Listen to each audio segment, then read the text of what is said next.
ages. You're treating us like animals. Ray Parlour just taps me on the shoulder and goes, well done. Hello and welcome to Mundial's My Beautiful Game. Each episode, we get someone to describe their perfect football match. Which teams they're watching from any era, what stadium, anywhere on the planet, who they're going with, and what they're doing afterwards. We've got a Mundial OG, Mr. Joel Golby. He's written about everything from the joys of bald footballers to Football Manager very recently on our website and things like Gazza's goal against Scotland. Tell us about which two teams you're going to go and watch from any era. Who are you choosing? 2011 era Barcelona. Yes. But they've got Ronaldinho and he's good. He stayed. Stuff. Versus like my pick of favourite Arsenal players through the years. Oh, very good. Like an all-star team. I'm calling it the Insanity Arsenal XI, but an all-star team also sort of works, yeah. I want David Seaman in that, obviously. Yeah. I don't want him like ponytail era. Yeah. Mustache era. Yeah. Yeah. Like 2002. 2002. I want him out as part of what happens in this game. He makes at least one of those Sheffield United saves. Yeah. And I would actually love to see him get lobbed as well. The duality of man. You know what I mean? So it's 2002 Seaman post the Ronaldinho lob, and he's still fucking terrified of and Ronaldinho's there as well. So he's really like narrative. But wow. He pulls one off a line at like 93rd minute. Joel, you've written about David Seaman in the past, what he means to you. When as a kid, I got into playing football before I got into watching it because you're a kid and like my parents weren't into football, so my dad wasn't one of those like stay up and watch match of the day. Yeah. They were like, why are you doing that all day? And I used to play in goal, so I used to love all that. And then Euro 96 came around. David Seaman at Euro 96 was like fucking amazing. Yeah, and also I was like 8. I think I turned 9 that summer. Yeah. That's the perfect age to fall in love with a player. Yeah. For some reason, I was like, the yellow-shirted, mustachioed goalkeeper, that's my guy. And I just have a lot of warmth for him. I like the fact that he's got a big, hearty chuckle. I think that's a big part of it. I think he's got the right dimensions for a goalkeeper as well. A fisherman, of course. Fisherman. Yeah. I like that he was born in the 60s. There's something I like about that. I want to see like that. He married a dancing on ice dancer. There's loads of good stuff going on with David Seaman. And also, I've still got a lot of warmth for Aaron Ramsdale. Oh, really? Yeah, I just really, I really liked that he sort of corrupted his whole career by being like, I don't really watch the game when I'm playing it. Especially when things had just like got serious at Arsenal. Yeah. It's like we're actually going to sign players that are going to make a difference now. We're going to have tactics that are sort of modern day and we're going to have a manager who is completely insane but is sort of like driven. And then I just goes, I lose concentration quite a lot. Sometimes I just play Tetris in my head. So Ramsdale, he can come on for like a 2-minute cameo, but I don't want anything that requires too much fucking I don't want Arsenal getting relegated out of this fucking out of this game against Barcelona 2011. That could happen, to be fair. It's on the cards. It's on the cards. I like that's the most British football fan thing ever. It's like, but I don't want us to get relegated. It's a fantasy game I've concocted where Ronaldinho's playing. Yeah. Right, defence. Who's in there, Joel? I do like Saliba and Gabriel. Yeah. And that's fair enough. We've got a lot of Barcelona coming at them. I kind of want 2 good centre-backs who know what they're on about. Yeah. But a big part of me does want to see Martin Keown get a straight red. I think we could all get behind that, couldn't we? You know what I mean? Get Martin in there. Get Martin in there. Yeah, I want him leaping behind Messi. Who imagine Messi trying to understand Martin Keown. All the defenders he's played against, all the good Champions League level psychos. Madrid always has to have a psycho, right? So he always has to be acquainted with someone who's got a 2-footed tackle in him. Yeah. Messi does have a barometer of like a psychotic 6'4" centre back. Yeah. But he's never had a Keown, has he? The Oxfordshire Pepe. He does not react to a step over, this man at centre half. This man, his whole neck is covered in hair. Yeah. It's like, Pep, why is he growling? All right, cool. Martin's there. Who else we got? Martin's there. I'm going to have Hector right back. Oh, Hector, the patron saint of Mundial. I knew who I was talking to today, but also I just really liked him as a player. Yeah. I liked that he just pelted around. I think he could have done a very good job for us for a good couple of years before he went Betis. And I was always confused when it felt like we were watching players in that role being like, Hector can run around. Bell Hector again, lad. Yeah. So I'll get And we him will. in. And we will. And we will. Yeah. Voice notes, is it? Yeah. So I get Big Heck in, and then I just sort of feel that it would be quite good to watch Ashley Cole do it. Yeah. And I know there's some criticism about him from the Arsenal lot, but it's my dream game, and I just want to watch Ashley Cole be very, very good. Like, he's 23 again. Yeah. He's not texting Cheryl back. She's going mental. And he's in the form of his life in one of those good, like, Dreamcast Arsenal shirts. Oh, fucking triple XL for some reason. Yeah. He's got a little goatee. Yeah. I think I'd like to see that. I like a little beard. Before he nearly crashed his car, I think I want that version of him on this pitch. It's my dream. Yeah, that works. We'll get moving through them. Yeah. Midfield 2 is quite simple. It's Abu Dhabi in that Liverpool game. Lovely. Yeah. Wearing number 2.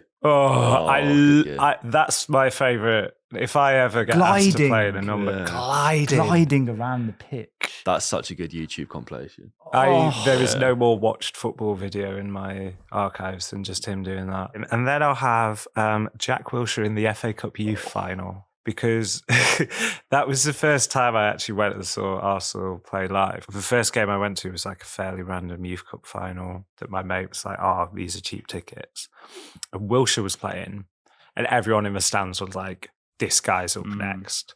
And you could see that, yes, he was. Like, his control was incredible. Like, he played like the player Wilshere was, but he was doing it in a youth team game, and it was magnificent to see. But I left that game going, there's another Arsenal first teamer on that pitch, a future Arsenal captain. I can see it from his passing range, from his vision. Kyle Bartley's up next. Yeah, he was amazing that day. But I also, over the years when he proved me wrong, had a very good career. He had a great career. He had a good career. So it's Mesut Ozil, but with a really bad haircut. Like the mullet thing. When he went to 5 different barbers in one day and just sort of said you could have a quadrant each.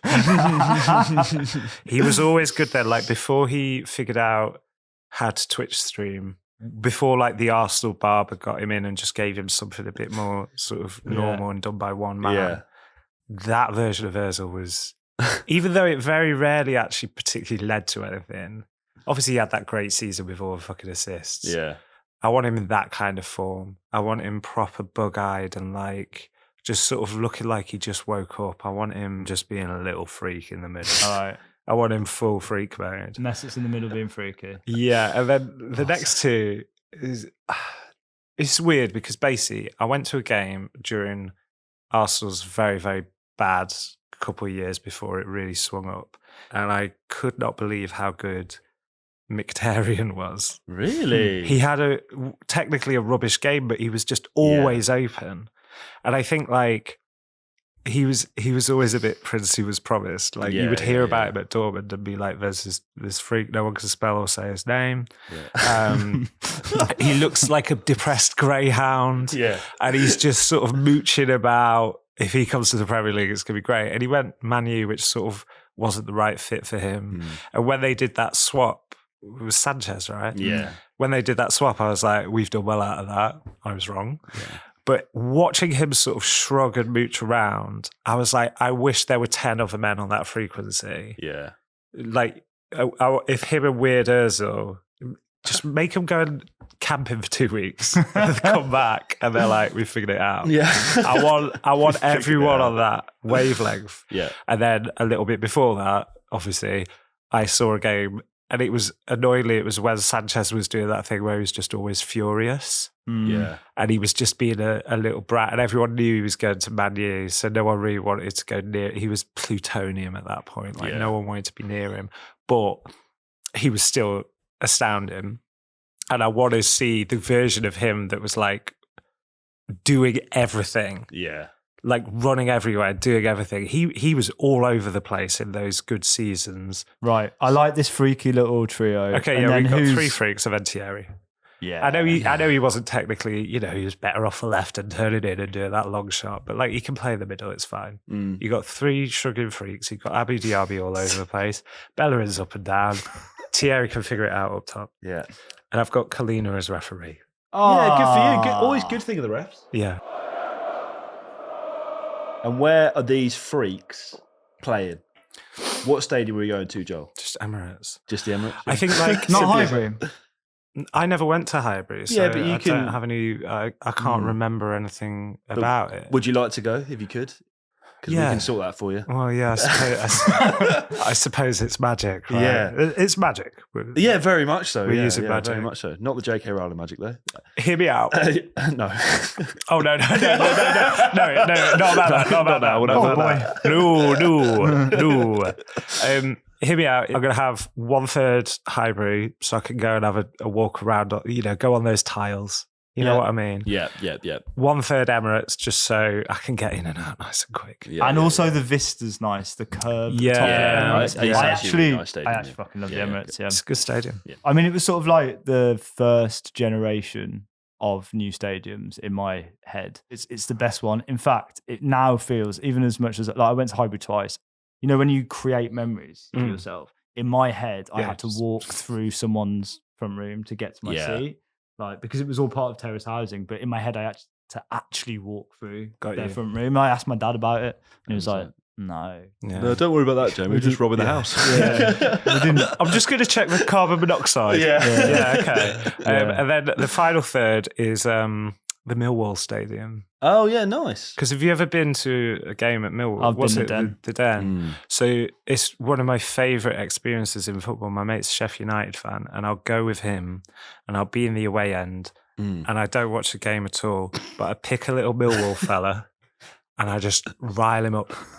And it's like bumping the glass at like a gorilla cage. And it's brilliant. So I'll have some Millwall fans in the middle, and I'm just going like, yeah, you fucking, And we've got one of those fans with us today. yeah. And I'm just riling them up, and then the police have to escort them basically all the way home. They can't touch me. Yeah, that's true. And then I'll go have a little quick look at Highbury, and then I'll go and have a piss at the Yeah, you Emirates. must have done that away like Penn as well, James. Like it's Yeah. a military. Yeah, I've operation. done it. I've done it twice. Walking through this that cage is one of the most sort of intimidating football experiences. It's made for fighting. Isn't it's it, actually- that Yeah, it's area? class. Yeah, It's yeah. actually quality. It's class. It's so good. It's so good. And also because it is so like it is so regimented, and they run a tight ship in that particular scenario. yeah. So you walk back to the platform and you're like, I've never been safer. Yeah. If I get off a bus and walk to my house, I'm in more of threat of attack than at a Millwall game. Okay, Joel. So you go into the game, and it is at a 3rd Emirates, 3rd Highbury, 3rd Millwall. What you doing beforehand? Are we pre-match pinting? Are we? No, I think if I get any sort of a buzz on, Yeah. that goes because I'm in a stadium for 2 hours where realistically I have access to 1 pint, and even access to that pint, even with the beautiful amenities of the Emirates, you've got to queue up like a prick for ages for 1 glass of beer in a plastic cup that you're not allowed to look at the pitch while you drink. Yeah. What's the point of that? So you go and queue for your piss. Yeah. Which, if you've had a load of beers beforehand, you really fucking need. No. And then I have to queue again for a pint. Yeah. And then it's like a floppy. Yeah. And it's not good. cost me best part of £8. And it's like, cough that down in the stadium surrounded by a load of men who don't know how to walk without bumping into you. I'm going to meet my friend Dan, and we're going to go for a kebab in Dalston, a big feed in Dalston, either at 2000 or Mangal 1. Now, I've been thinking about this on the way in. The last couple of times we did it at Umma, which was great, but Mangal 1, it's got that bring your own beer thing. Yeah. I could get a couple of cans. There's always a fucking smoke alarm going. So I want to be there. We do a big platter for 2, rolling up the lamachon, fucking lemon juice everywhere. And then I don't really need to eat for the rest of the day. I'm like a snake. Yeah. So I've done that, and then we've had a lovely leisurely springtime walk to the stadium from there, which I think is a really nice start. Who are you going with?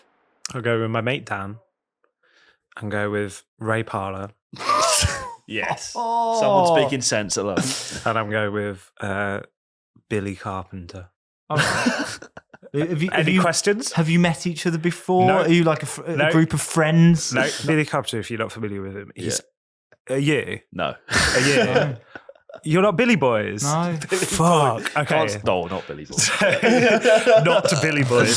So not. Billy Carpenter Sometimes, is this outstanding Arsenal writer. And he just does a Substack, and the way he analyzes is out of control good. Like the email will be so long that you will have been scrolling it like on the train, and then Google will go, do you want to download the rest of this message? And you're only halfway through. And he's obviously his analysis it's right up against the level of like where XG boys lose me. Yeah. You know, Yeah. when it's in a fucking graph, it's very cold and it loses me very quickly. I think those data points are very useful in certain situations, but when you start knowing that information off the top of your dome, I don't want to talk to you. You're gone, aren't you? You're too far gone. Exactly. So I think Billy goes right up to the line. So if there's any potential Arsenal signing, you'll get fucking 7,000 words. Wow. Yeah. And he will have gone through all the tape, and you will leave that being so pumped for whatever it is. But also, crucially, he's a fucking great writer. Like, he's really funny. I want him there with like 7 laptops because he's watching all his other games. And I want him there as a little data point. He doesn't have to hang out with us, obviously. It's up to Billy. Yeah. If he wants to join us, he can. But I want him there like one row in front. He's got all his screens. Yeah. He's got his crypto portfolio.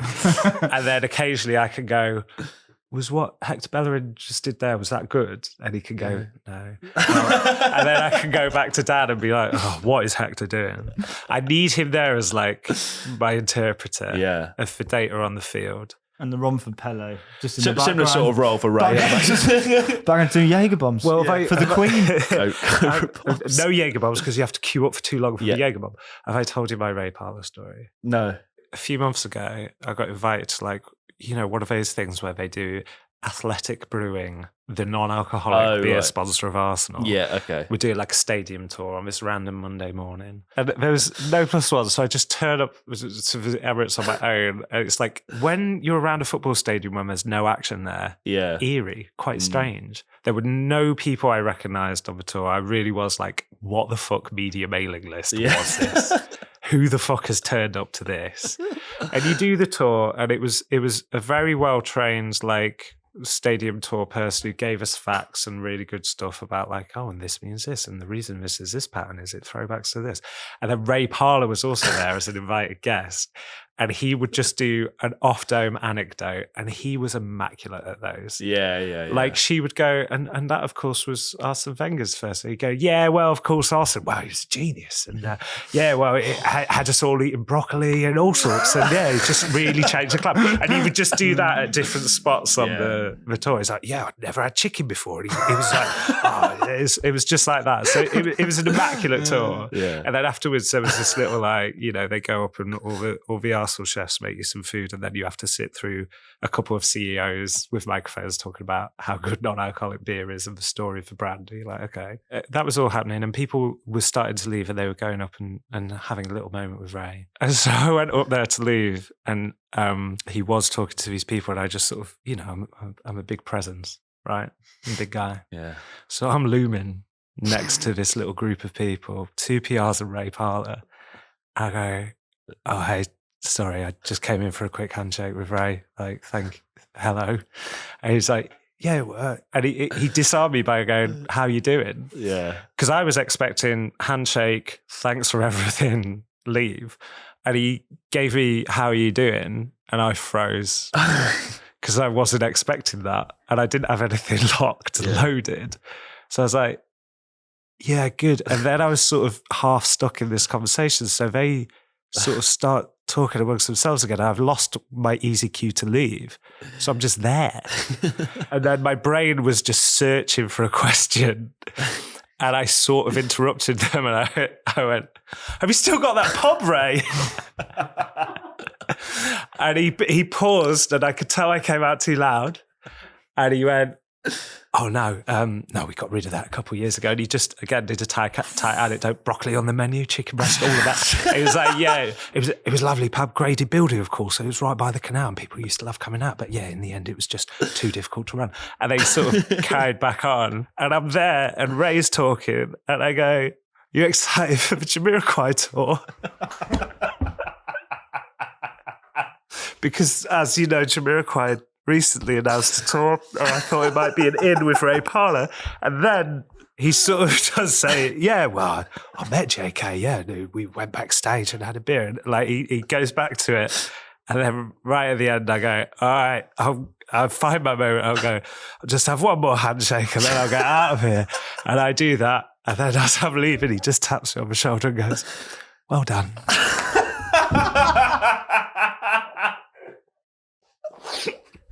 Like I was a fucking competition winner who'd been really brave.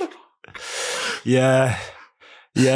So I'm getting Ray in to make up for some of that. 6'4" man, 33 years of age or whatever. Hold on. And he doesn't have to hang out with us for the whole game. Maybe I do have a pint at half time. If Ray's been queuing, we've got to have a Cobra bomb. You got to have a Cobra bomb. We'll sort that bomb. for you. There's just 3 on the bar ready to go. Great. I mean, as I say, the analyst doesn't have to grab one. It's his choice. He's tapping away. Yeah, he's tapping away. Billy can have one if he wants, but Yeah. it's optional. He's not contractually bound to be part of the banter, but Ray obviously is. Yeah, he's very much. I mean, he was Ray Parlour. Ray's been will paid. be taking appearance fee. Like, Yeah. That's how he gets most of his gigs, probably. All right, that sounds like quite a nice That's gang. amazing. What happens in the game? I want it to be 3-3, I think. And I know what you're thinking. Why aren't Arsenal winning your dream game? Yeah. Second leg. Okay. This is the second leg, or there is a No, second there'll be leg? a second leg. Right, okay. And that's none of my business. And I want Arsenal to score early because if they concede first, the whole ground has a horrible texture. Yeah. And I don't really want to be part of that. Well, 1/3 of it does. Well, yeah, the Millwall fans are just they're like, we're in cages. You're treating us like animals. So yeah, the Millwall lot are fine, but the Emirates and Highbury sides of they don't go quiet. They just sort of go. It's a horrible energy. It's like they tut. I actually sort of hate that football fan thing of you concede one goal. It's like, it's 15 minutes in. Do you know how the game works? Yeah. You get a goal back. Just fucking, I hate that immediate cynical deflation. And you can imagine it's really bad at Arsenal because their fans are the way they are. So we've shipped some Millwall in. So we've shipped some Millwall in. We've got some paid actors who are there to be cheerful, sort of Ted Lasso style Arsenal fans. We've got some actual fans in there, but crucially, Arsenal score first, so even none of that lot can do the fucking. But then they go 3-1 down to a Messi hat trick. Oh, perfect hat trick or just all classic? Yeah. So one of them is obviously a big old chip over Dave. Yeah. Oh, bloody hell. Oh, again. Yeah, I told you, didn't I? Just stop getting off your line. But you didn't listen. And then one of them, beautiful, perfect, left-footed free kick. Yeah, good stuff. Yeah. Is there a home crowd ovation for it? I think so, The rare home crowd I think ovation? if they sub him off, we all go... Ray Parlour's going, fair play. That's class left. Billy's tapping away. Yeah. Billy can't analyse what he did. It's 9,000 words, 10,000 words. Tapping away. And then I'd quite like a penalty save. Messi's on the hat trick. Oh, okay. Big Dave gets down to it. He sort of does a Schmeichel-esque sort of turn around the post. Yeah. Yeah, I think for the third Messi goal, I want someone to have found the exact same goal that Maradona did. Yeah. And he just does exactly the same turns as that.